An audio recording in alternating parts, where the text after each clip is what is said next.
Hello and welcome to Flying High with Flutter, and I'm your host, Alan Wyma. Today I'm with Charles Max Wood. Charles Max Wood is the CEO of Top End Devs and the host of several podcasts. He's been writing Ruby since 2005 and podcasting since 2008. His mission is to push developers off their default career trajectory and onto inspiring and impactful paths that change their respective programming communities. Wow, that's a mouthful. So Charles, I believe you just like to be called Chuck. So Yep. I'll just call you Chuck. Yep. Why don't you also introduce yourself? Maybe give a little bit more background, because this topic is all about how to be a better developer or a better person, and so forth. So maybe you can talk a little bit more about that. Yeah, absolutely. So, Top End Devs, if you've listened to the podcasts that I produce, they've all been at devchat.tv. I'm in the middle of actually rebranding that over to topenddevs.com.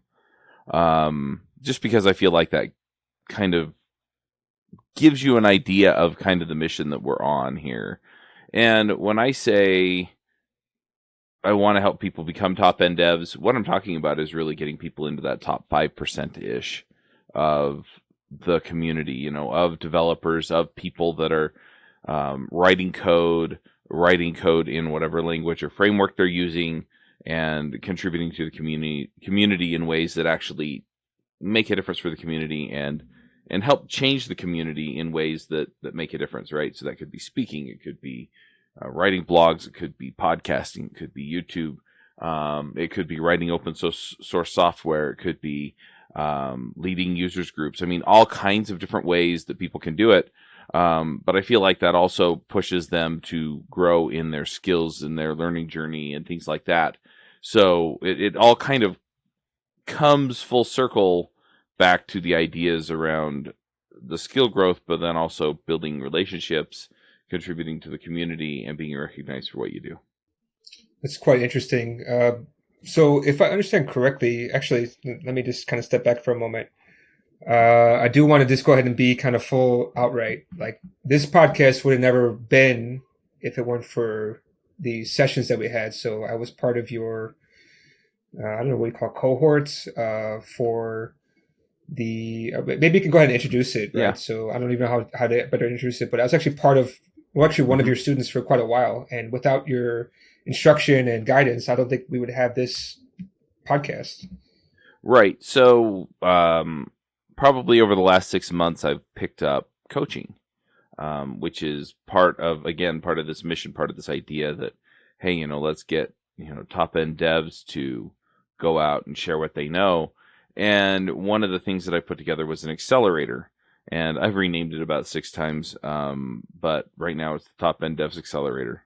And what it is it's a system that people can follow to put together a podcast so that they can share their expertise, help their communities, help it grow, things like that, right? So we kind of start out with what community are you in? What expertise do you have? And where can you help, right? So who are you going to serve? What problems do they have? Where can you lift? Where can you coach? Where can you help? Where can you create content that's going to make a difference? And then from there, we start getting into, okay, what's kind of the nitty-gritty process of putting together, in this case, a podcast, right? How do you get that out there so people can find it? How do you put out content that solves the problems people have? How do you put out content that answers the questions people have? And how do you, at the end of the day, both demonstrate your expertise, but do it in a way that helps people? That's quite interesting. Like, I think, at least in the modern days, having a podcast is probably not as popular as, say, a YouTube channel or even a blog even. So do you have anything to say about that? Or should we even look at podcasts still? Yeah, so podcasting year over year has grown anywhere from 50 to 100%. It just depends on in audience, in total audience. And it really just depends on what's going on out there. So during the pandemic, it grew quite a bit faster than it had before. It was just because, people had more time to pick things up like podcasts. They were looking for more content that they can consume. And so, yeah, podcasting is a growing medium, and it's a great place to invest. The other thing that I tell people is it really depends on what outcome you're looking for, right? So if you're looking to, and let me just, instead of taking it from outcomes, let's talk about each medium that people kind of put forward as alternatives to podcasting, because they're interesting and they all offer different different opportunities, I guess. So blogging's interesting and has probably been around the longest, right? People write blog posts, they get out there, they'll write up, hey, this is what I did, this is what I learned, this is what I understand about this topic. And the problem with writing those up is that there's no mechanism to bring people back, right? And typically when you're putting out content like a podcast or a YouTube channel or a blog, you want people coming back, right? You want to build a relationship with your audience, with your reader or listener or viewer. And blogs are really hard to do that. And the reason is because, again, it doesn't have that mechanism to bring people back, right? A lot of blogs have RSS feeds, but people typically don't use RSS feeds to get that content. So the only option you really have as a blogger to get people to come back is to go to the places where blog posts get featured and to get featured on a frequent basis, right? That's all you really have. The other thing that you can do, I guess, is SEO, but SEO is kind of a hit or miss game, and it's a little bit tough. The other problem that you have with blogging is that there are a whole lot more blogs than there are podcasts or YouTube channels. In fact, there are more blogs than podcasts and YouTube channels combined. So you kind of have that discoverability problem as well. But if writing is your natural medium, then, it may be worth considering, right? And if you can get a viral blog post up, and then you can use that to enhance maybe speaking or some of the other options that you have out there for getting your name out, then it's a valid option. But just keep in mind that beyond sort of the SEO benefits that you're going to get for your website and, the occasional viral post you're going to have, you're not going to build that relationship with an audience. And so, those are kind of the trade-offs with blogging. With YouTube, you have some of the same discoverability issues in the sense that there are millions and millions and millions of YouTube videos, and each video kind of competes on its own, right? When you do a YouTube search, it gives you a list of videos, it doesn't give you a list of channels. And so, again, you're kind of competing on that, per post, per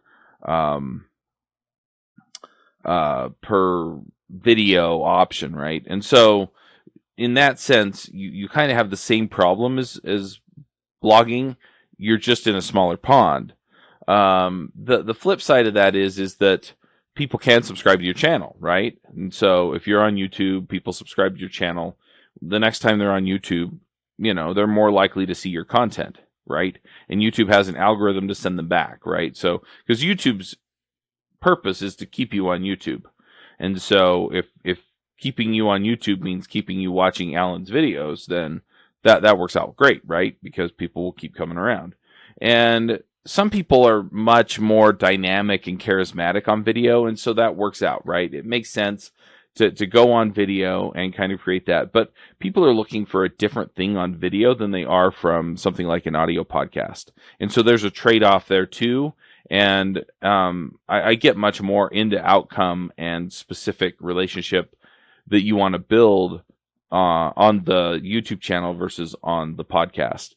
And the difference is mainly that on YouTube, what I find is that most people are going on YouTube to be entertained, right? It's going to be a full attention thing. They're going to sit down. They're actually going to watch it.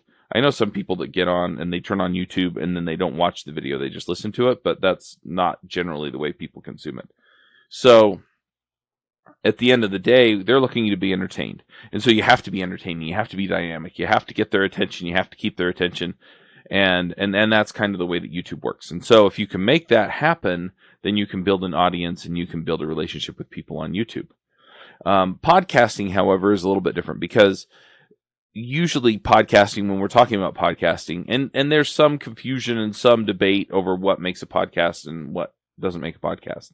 Specifically, when I talk about podcasts, I'm talking about audio podcasts. Audio podcasts come in a channel that's provided by an RSS feed. The RSS feed, though, at this point is kind of transparent to the listener, right?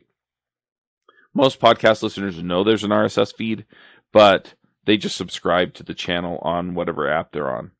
And at the end of the day, what that does is it just comes to their device, right? And so I have my phone, I listen to my podcast on my phone, and that's kind of the way that works, which means that I take it with me everywhere.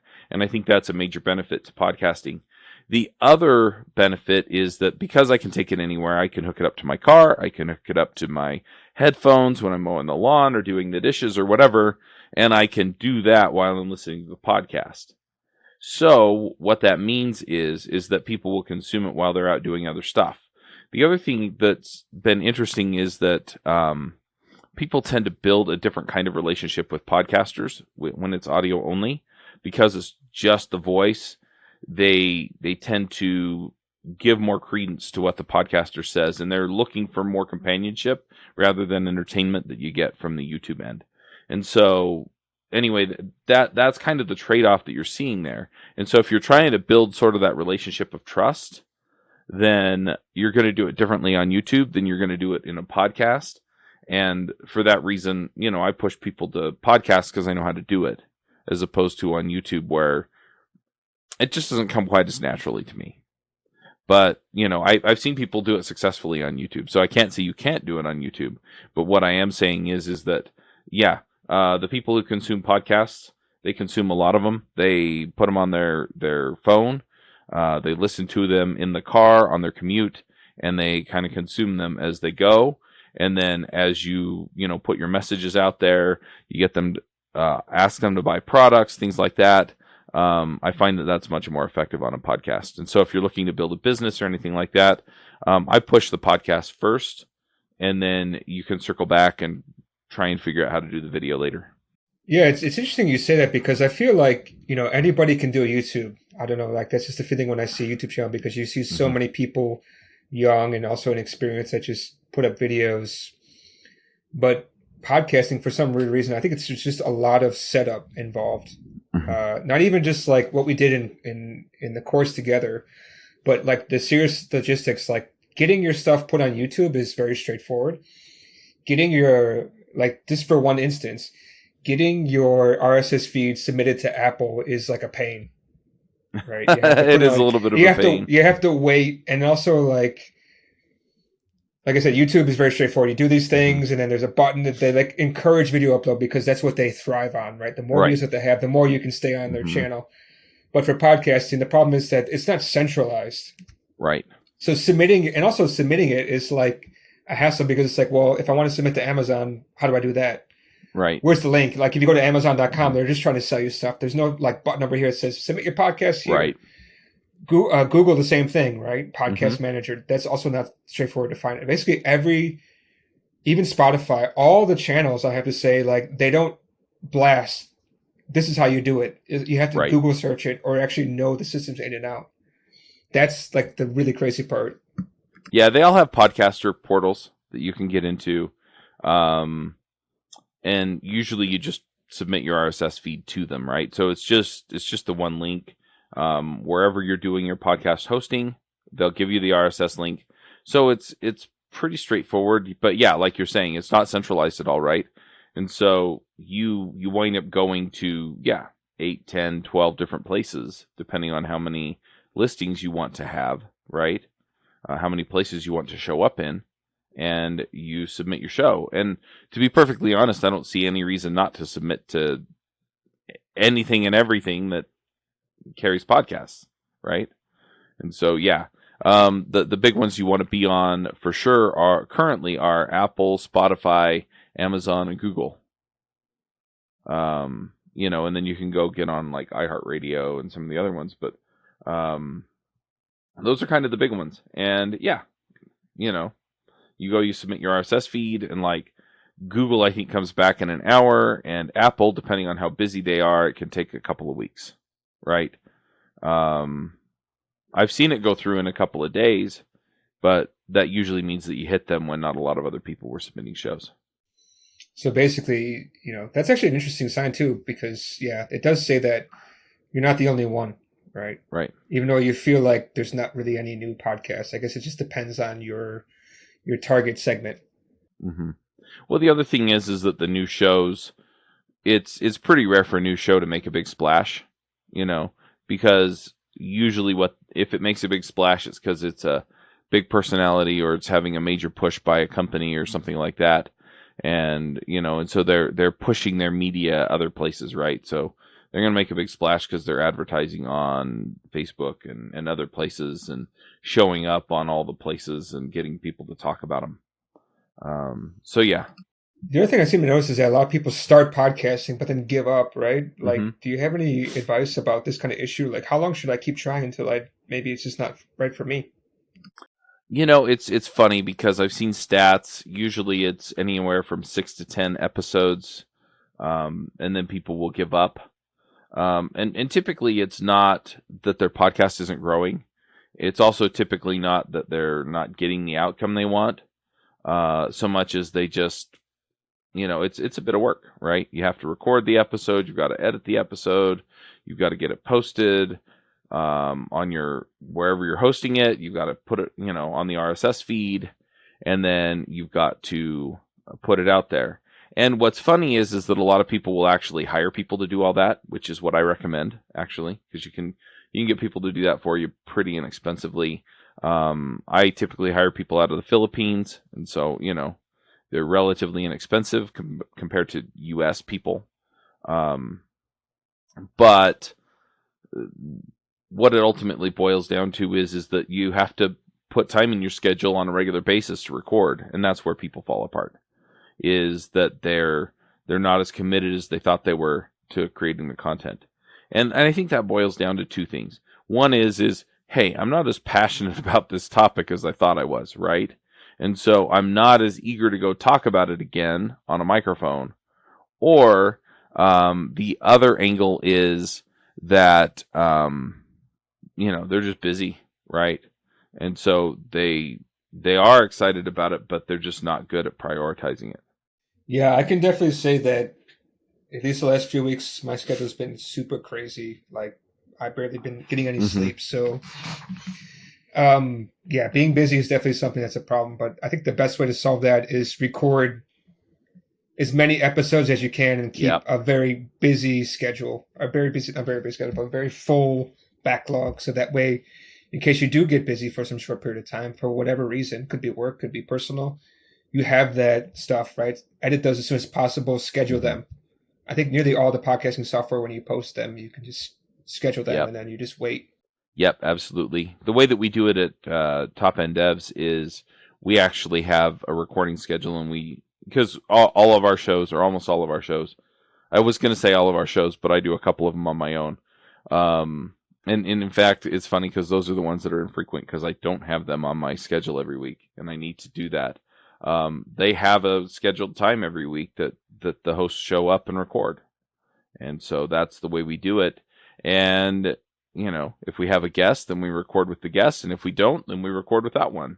And that makes it easier, right? So if you can stick it into your schedule early, then that makes it a lot easier to get your podcast going.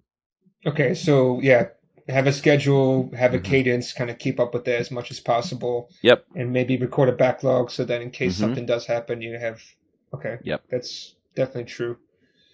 How do you figure out what topic is best for you? Like, let's just say you just want to podcast something. You just want to kind of use this as a tool to kind of get yourself out there. Is there a way that you think would be a good way to figure out what topic you think you would do? Because I think when we did do our session, right, it was multiple people at the same time. For me, I didn't have my topic until a little bit, but I think my topic came much easier than other people. But I think some other people were just like, man, I have no idea what I want to do. Like, any tips or? Yeah, I mean, a lot of it just comes back around to, and this is the same advice I give to people who are trying to advance their career, right? Is where are you trying to get to, right? I mean, what outcome do you want from the podcast? What outcome do you want from your career? What outcome do you want in life, right? If if you're just doing a podcast just to have fun and whatever, right? And I'm talking to one of my neighbors, right, about doing a podcast about board games, right? And that would just be for fun, right? But we're starting to talk about, okay, what do we want to get out of it? Well, part of it is we want an excuse to get together and play board games, right? But at the same time, the other thing is that we like talking about it, and so it's an opportunity for us to get together and chat about it, and we can get our names out there and go to some of the board game conventions and stuff like that. He and his wife actually own a board game store here in town. And so that's another outcome for them, right? Is that they might get some more traffic to their store. But, you think about that, right? Where's this going to take me? What do I want from this, right?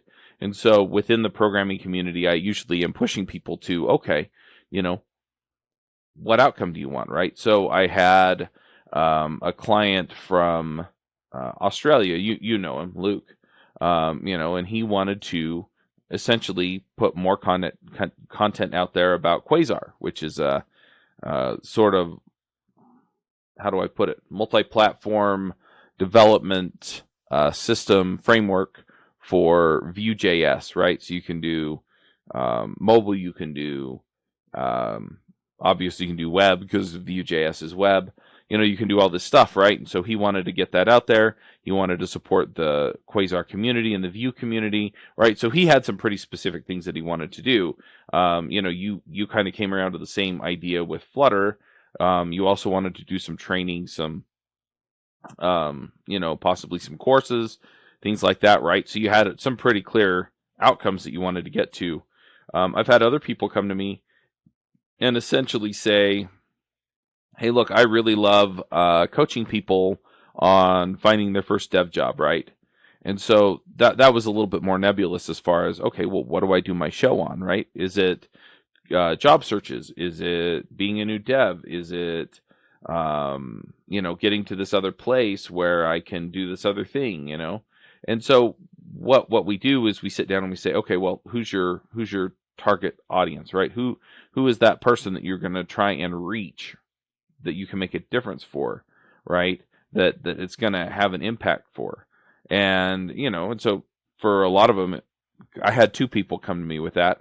And it was, okay, well, it's obviously newer developers who are either junior developers or who are still kind of picking things up and haven't quite gotten their first job, right? And so it's what content do they need, right?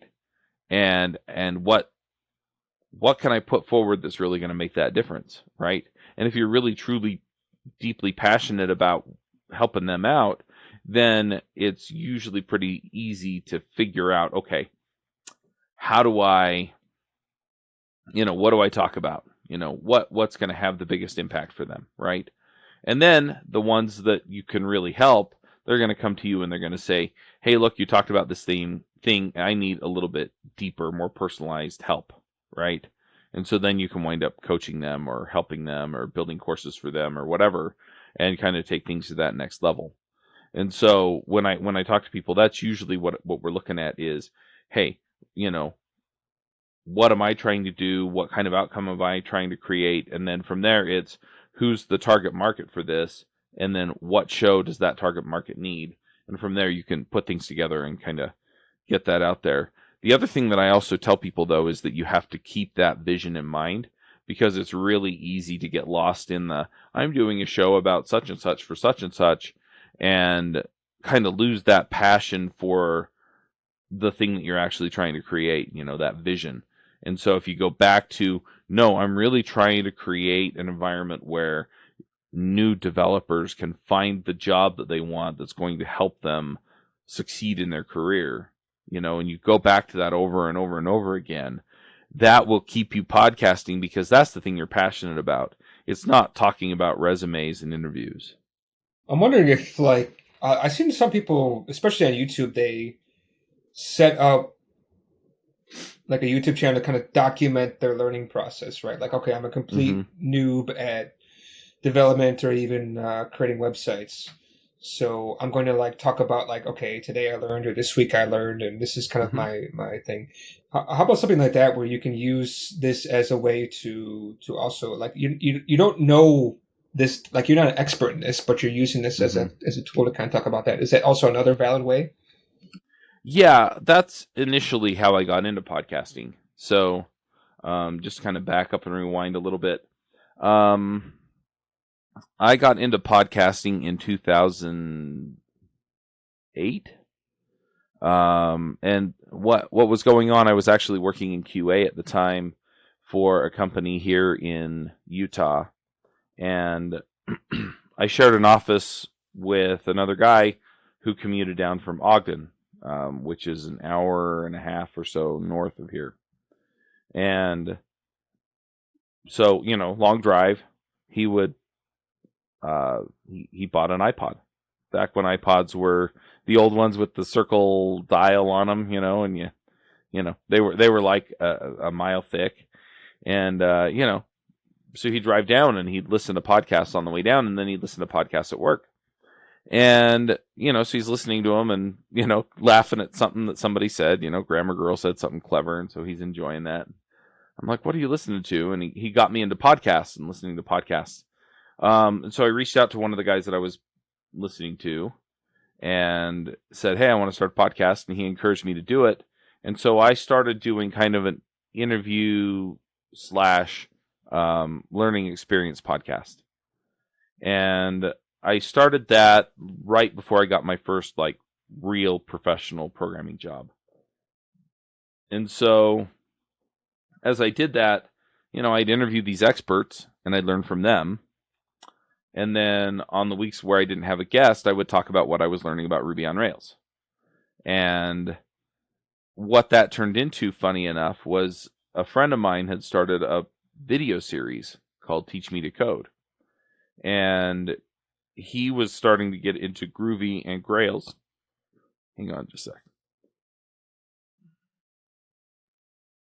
He was getting into Groovy on Grails, and most of the people who were watching Teach Me to Code were doing Ruby and Rails. And because I was consistently producing content, he handed it off to me and let me kind of run with it from there. And so I started making videos as well, showing what I was learning, right? Showing how to do some of the things that I was figuring out how to do. And so between the two, it got pretty easy to demonstrate what I was doing. And this is something that I encourage people to do, either, again, through a blog, through podcasting, through screencasting, YouTube videos, what have you, right? And the reason is you're, again, here you're not necessarily trying to build an audience so much as just have something out there that people can go look at. And the way that this pays off is that when I went to get after that first job, so that first job, I worked there for about a year, and they hired me knowing I was brand new.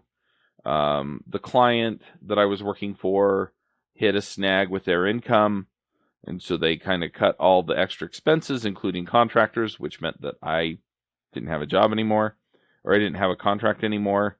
And despite their promise that, hey, we don't would just lay people off, we bench people, they just laid me off.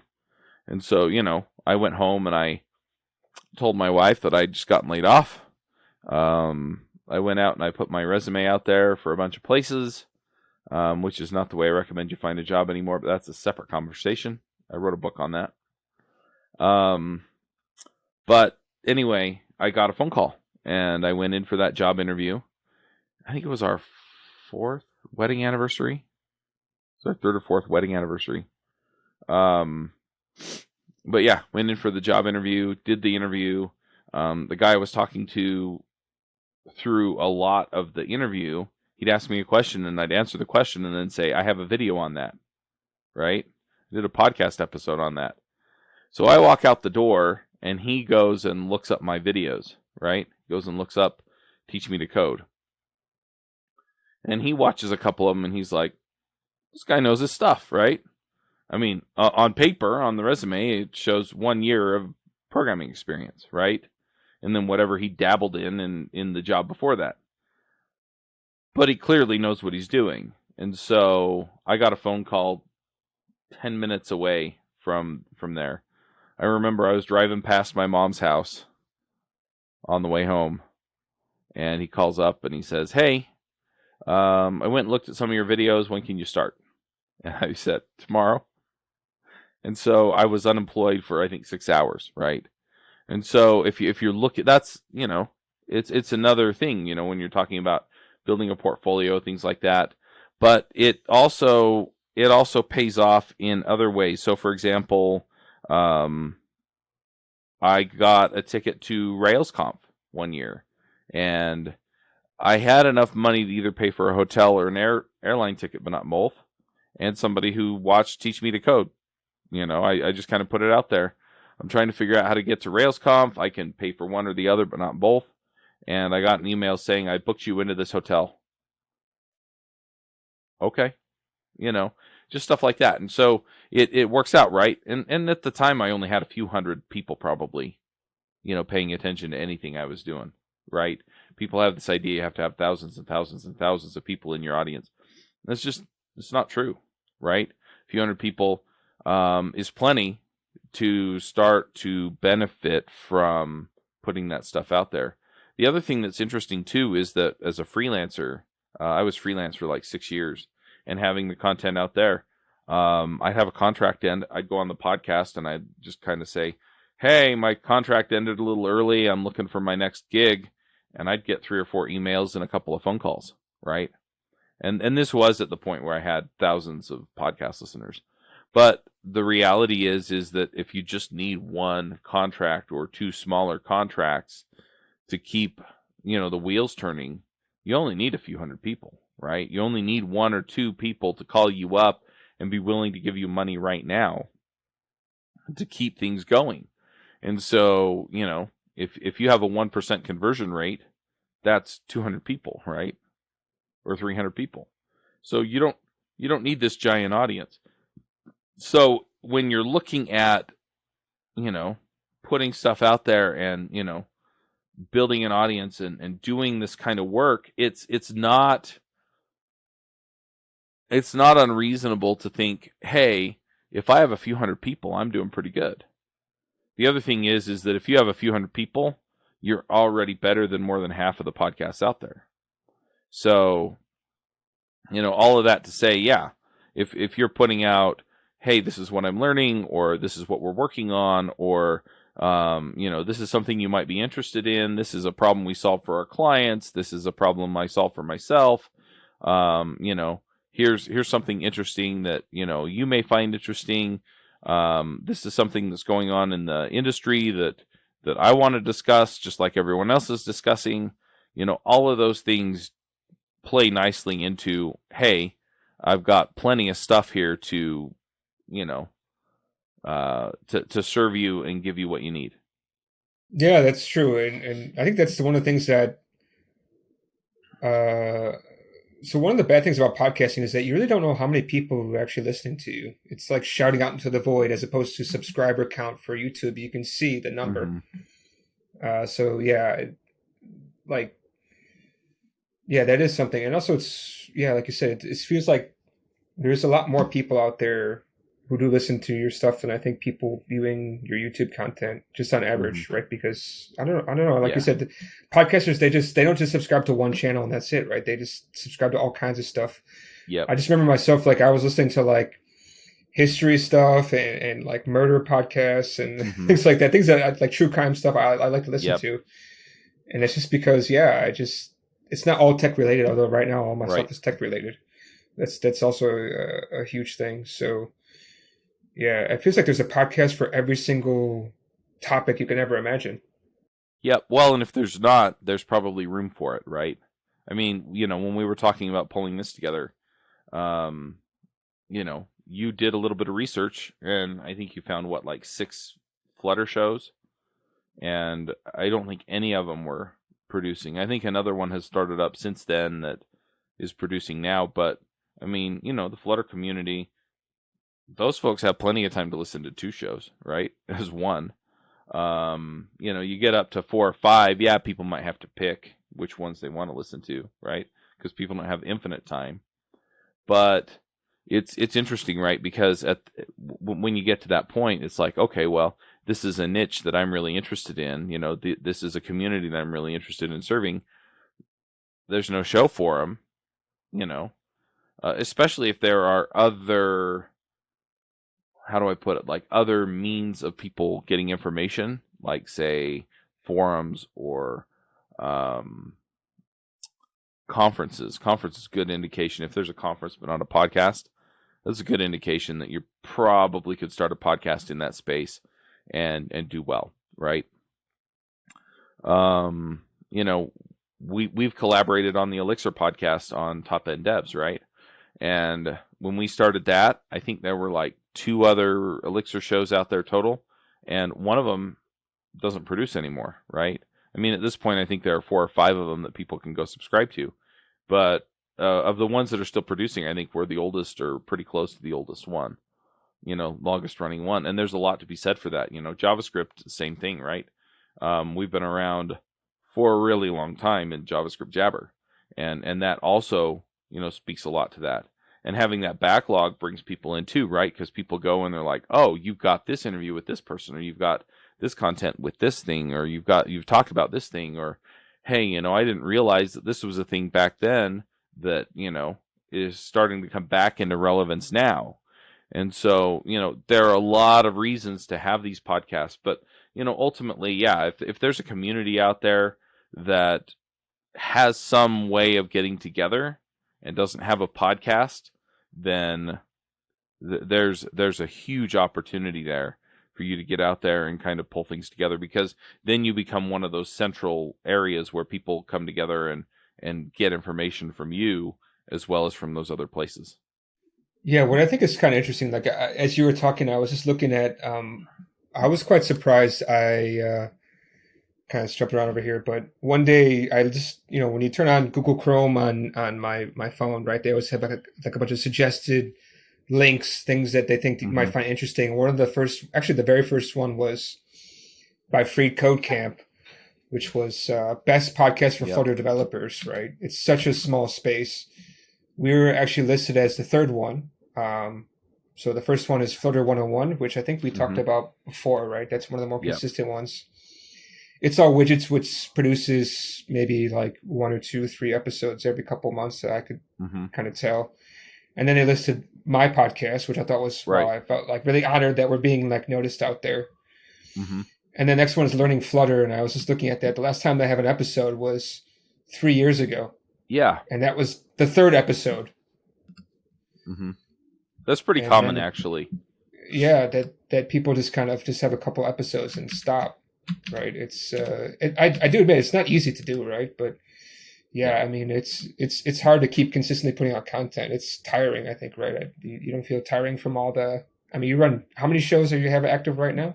Oh man. So devchat.tv right now. Let me just hit my list here. So currently we have, I'm just gonna tick them off on my hand while I list them. So we have Adventures in .NET, Adventures in DevOps, Adventures in Machine Learning, Clean Coders, Elixir Mix, JavaScript Jabber, React Roundup, Ruby Rogue, She's in Tech, iFreaks,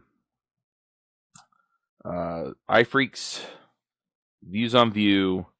I've had a couple iterations of the show that I'm starting up, which is going to be the Top End Dev show. It was the DevRev, and I'm kind of hit or miss on Dev Influencers. If you count those, that's 14 shows. Of those shows, I show up on more than half of them, and so that's that's a lot of work on its own. I'm actually working on not showing up on all of those shows, but I really have a passion for making sure that those communities have shows, and so that's what we're doing. But yeah, 14 shows is quite a bit of work, and then we have another 5 or 6 shows that we don't produce anymore. Now, why is it that you stopped producing those shows? Is it because like you ran out of ideas, or what happened? So it depends on the show. I've had hosts leave for various reasons. They get busy, other stuff. That's usually why the shows wind up closing down, is because I don't have people to run them, and I don't have time to run them myself. That's probably the big one. A couple of these are just older shows that I produced over the years that I just, haven't. So like Teach Me to Code, I don't produce that anymore. So yeah, that's primarily what it is, though, is that, yeah, we have hosts leave. My Angular story, my JavaScript story, and my Ruby story, I just didn't have time to keep doing the interviews. Okay, that makes sense. So, because I'm just kind of thinking about like, why would like our listeners, if they ever did set up a podcast, why would they ever want to stop, right? What are your reasons for stopping? And I think those are totally valid. Yeah, in my case, though, it was, I didn't have time for them, but, we continued the other shows, so it was really just a prioritization of which shows we kept running. Okay. I think the next thing, like, actually, it's funny because I wasn't actually planning on talking about podcasting for so long, and even at all, just kind of let you plug your stuff. Which, again, it's a fantastic program, right? So if you guys are interested in really getting out there, I mean, there's definitely some benefits that's head up to me too. So, like full disclosure, like. I did get a client from this. I don't think they came in from this in particular, but having a podcast is definitely what set me and my company out compared to other people who were bidding for the same project, because they looked at, who's this company. And so one of the things is that, of course, for my company, we do say that we are Flutter kind of experts. We're really in Flutter.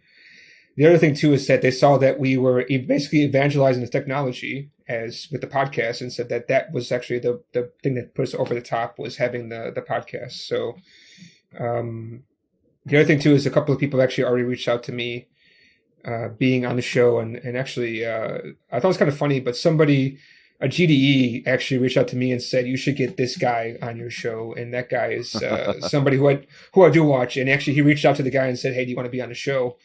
And he gave me his contacts. So one of the guys on the Flutter YouTube channel, the actual real Flutter official YouTube channel, who makes videos on there, will be on the show probably once I reach out to him. But nice. It's kind of crazy, like all the people you can meet. Like I never thought I would meet like John Sonmez when he came on the show. Somebody who I of course look up to. You too. After listening to you on the podcast, right? It's kind of like I don't want to say weird, but like, dream come true. Like, like you listen to the authoritative voice on the other end, and then you finally get to meet them, and it's like, right. Okay, this is nice. Get to hear from them. And also, like, you helped us to introduce. So one of our more popular episodes is Casper Lund. So you had him on JavaScript Jabber, and thanks to you, we got him. Yeah, we got him on the show, and it took some time to get him on the show, but he is definitely one of the most exciting people to have on the show in terms of like just his own enthusiasm. He's like, oh, I love being on the podcast for Dev Chat TV. I want to do it again. I'm happy that you asked me because, I just enjoyed the experience. And so, again, like today I did a training with a client, and one of the guys was talking about, he's actually listening to my podcast, and he said that episode with Casper Lund was like, packed with information that he just loved it. He's still listening to it because it's about 2.5 hours long of stuff. Oh, wow. So yeah, I think I told you before that he stayed for a long time. Like usually these episodes is about an hour, but 2.5 hours of hearing like the whole backlog of, where Dart came from and Flutter and even V8 is quite interesting. Right. But yeah, what I wanted to say is like, I remember when we were talking, I don't know if we were talking and recording the episode for Elixir Mix, or we were just talking like off camera or off mic. We were talking about like how reading these kind of like self-help books is kind of like a taboo in the developer community. I think we said something like that. Yeah, I can't remember the exact wording. Do you remember this conversation we were having? Vaguely, like a couple months ago. Yeah. Yeah, so I think that's kind of interesting to talk about, like, you yourself, I find you're always reading books, at least, or maybe you're rereading books. And is there like some books that you think people, like any kind of developer, should definitely read, or any kind of even person, like to help themselves? Boy, that's interesting. I didn't see that one coming. I mean, there are a bunch of them that are, I think, books that'll make you think about your own coding practice and think about how you learn. A few of them that just come to mind off the top of my head. One of them is Pragmatic Programmer by Dave Thomas and Andy Hunt. Now, the reason that I put that one forward is that they do talk a lot about, hey, these are things you ought to be doing on a regular basis in order to, get better as a programmer. And so I highly recommend that. It's interesting because, they're kind of the big books on like refactoring and, working effectively with legacy code. Both of those books are terrific. Most of Uncle Bob Martin's stuff is awesome. And it'll make you think about, okay, what am I doing here? A lot of the stuff by Kent Beck is worth reading. And those are, mostly focused around, again, kind of your coding practice, your technical prowess and things like that, right? There are probably also books within your technology area, right, about your framework or your language that you ought to be picking up and reading. It's interesting, though, because we had this conversation on a couple of the episodes, and I don't recommend just books. I also recommend that you watch videos, that you listen to podcasts, that you kind of get an all-around approach, right? Because the different media tend to emphasize different things, and so you'll pick up different things from the different things you have out there, right? So the podcasts, you're going to get more stories, you're going to get more high-level explanations. They might get into the nitty-gritty of some of the principles of things, but obviously they're not going to show you code. Some of the videos will probably give you walkthroughs and tutorials. Conference talks are usually a good introduction to the topic. Books will go into depth, things like that, right? So if you're looking to expand your skills, then that's the way to go. As far as the rest of it is, some of the self-help books that are out there, I'm going to pick up my phone and just look through Audible here for a minute, because I listen to a ton of books. A lot of them are the kind of the self-help books. I kind of go back and forth between how do I put it? The kind of the self-help books and the business books, just because, I'm trying to run a business with a podcast. What was the one that was? There's definitely how not something, how not why or something like that. I think that you were Who not how. Who not how, yeah. Yeah, that one's more on the business end, and it's effectively, it encourages you to find the right people instead of trying to figure out how to solve a problem. And I think there's some real power to that. If you're in a management position, you'll solve the problem much more effectively by finding somebody who already understands how to do it than to to try and have somebody trained up on it. But sometimes you don't have a choice, right? So then you have to get somebody trained up on it. Another one that I really love, if you're in kind of a developer leadership role, is The Vision Driven Leader by Michael Hyatt. Terrific book. Let's see. Brendan Burchard's High Performance Habits is one that I think just about anybody could pick up and just knock it out of the park. The Obstacle is the Way is also another interesting take on getting through trials, right? And we're all going to go through kind of down areas in your career, so that's another good one. I mean, I could go on forever throwing these out, but the reality is that if you're ignoring sort of the self-improvement area, you're going to miss stuff, right? You're going to miss stuff that is going to really make a difference. And there are books out there about all kinds of stuff. I recommend to a lot of people that they read Expert Secrets if they're going to go out and try and build kind of a channel like we were talking about before. I also really like Disrupt You by Jay Samit. Yeah, I could go on and on and on. But yeah, those are a few just to throw out there. There's one I'm trying to remember what it was, but it really just blew my mind. I'm trying to Extreme Ownership by Jocko Willink. That one's really terrific. But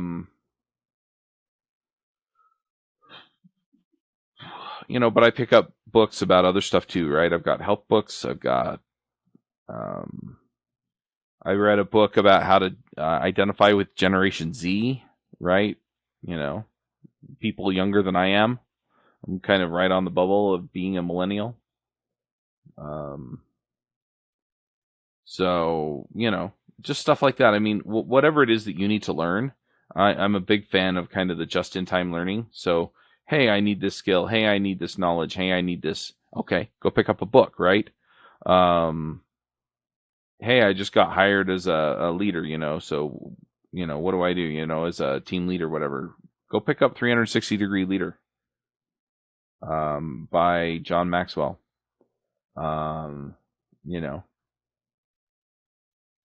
Yeah, there's so much stuff. I don't even know. I could keep going, but yeah, a lot of Malcolm Gladwell stuff will make you think. A lot of Tony Robbins stuff will make you think. Anyway, if you're looking for kind of a little bit of a playbook on podcasting, John Lee Dumas' book, Young and Common Path, The Common Path to Uncommon Success, is pretty darn good. I don't know when to stop, so I'm going to stop. I was busy trying to gather all the links to kind of put them into the show notes. But yeah, these are pretty solid books. Some of these, of course, I've read or heard of. Not all these, though. But yeah, it's pretty solid choices. And thanks for giving some out. Yeah, I mean, I think that, it's okay to, read books and to get more knowledge than things just about programming. I find like the more I program, the more I found out, the more I'm in my career, right? That the less programming is important. It's more about like handling conflicts and dealing with people and things like that. So I think it's really good to get into these kind of books and really start to wrap your head around. Like, obviously, a very solid book is How to Influence People, right? Mm-hmm. That one is very good. It's not really about like, I wouldn't say it's really about controlling people. It's more like, how can you effectively deal with people and even start to get them to understand your ideas and, how to better, interact with people.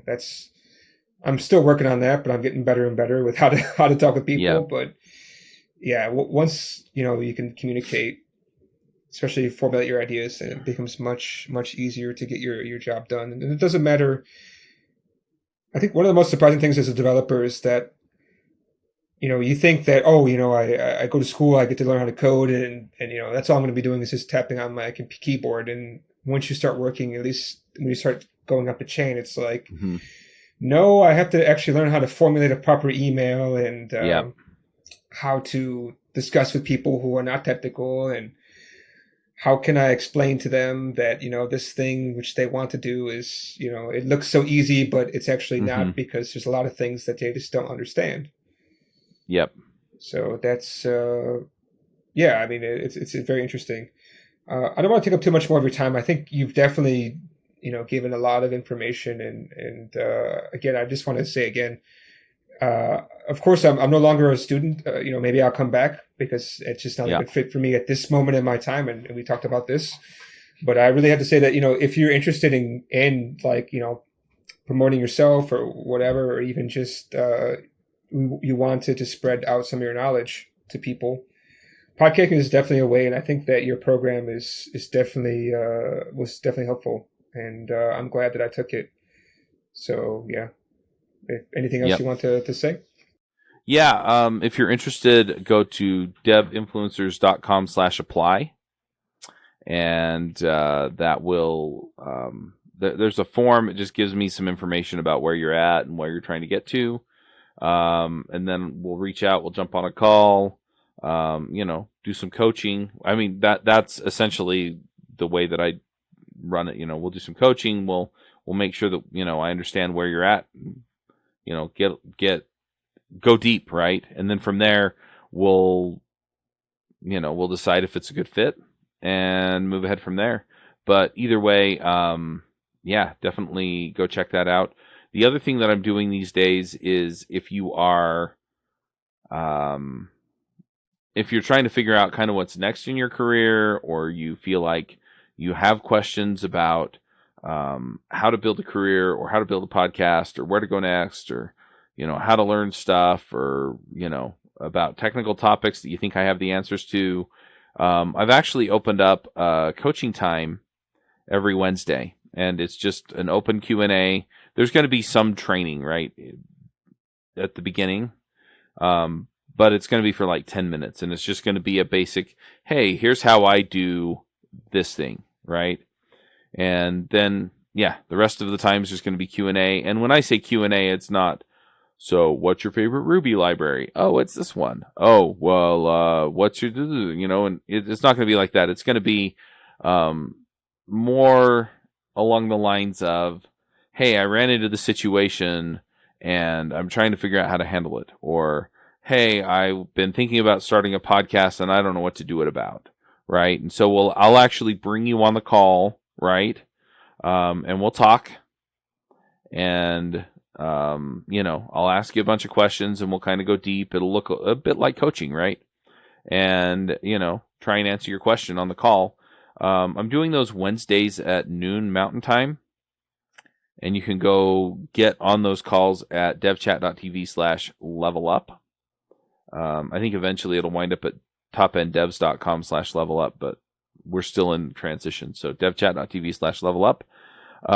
It'll take you to the webinar software for Zoom, and you can just get on those calls and we'll just chat, right? And then if I feel like, hey, maybe we need more dedicated one-on-one time, then we'll figure that out, right?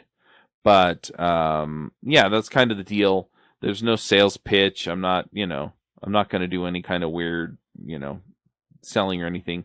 I find that, people use the webinar software for webinars, which means that they give you just enough information to get you hungry, and then they do a sales pitch, and I'm just not going to play that game, right? I'm going to show you what I have to offer, and then hopefully you buy, which means that hopefully you come and you say, Chuck, I want you to coach me, right? Is what we're aiming at. That, or it's, hey, we need some one-on-one, and we'll do some one-on-one, and then we'll see where that goes. But I'm not going to play the game of, hey, I've got 100 of you on here. Now I'm going to do this hard sales pitch and see if I can get you now. We're going to do the training. We're going to answer the questions. We're going to get off the call. So that's the deal. And like I said, devchat.tv/levelup for that. And if you're looking to start a podcast or start a media channel, I've done YouTube as well. I know plenty of people who can answer questions that I can't, and they're more than happy to help me get the answers for you. So if that's a channel you're looking at as well, go to devinfluencers.com/apply, fill that in, and I'll email you and we'll figure out when we can talk. All right. Thanks so much. And with that, I think, it's a good wrap. Thanks so much for sharing your knowledge. And I hope that, more people can take this up and we can get more podcasts out there about all kinds of topics. Absolutely. Yeah, I would love to see every programming community, no matter how big or small, have plenty of content out there. I think that would be wonderful. Yeah, I agree too. The more knowledge we have, right, the more we can share, and the more, we all grow together. Yep, absolutely. All right, so see you again next time. Yep. All right, max out, everybody.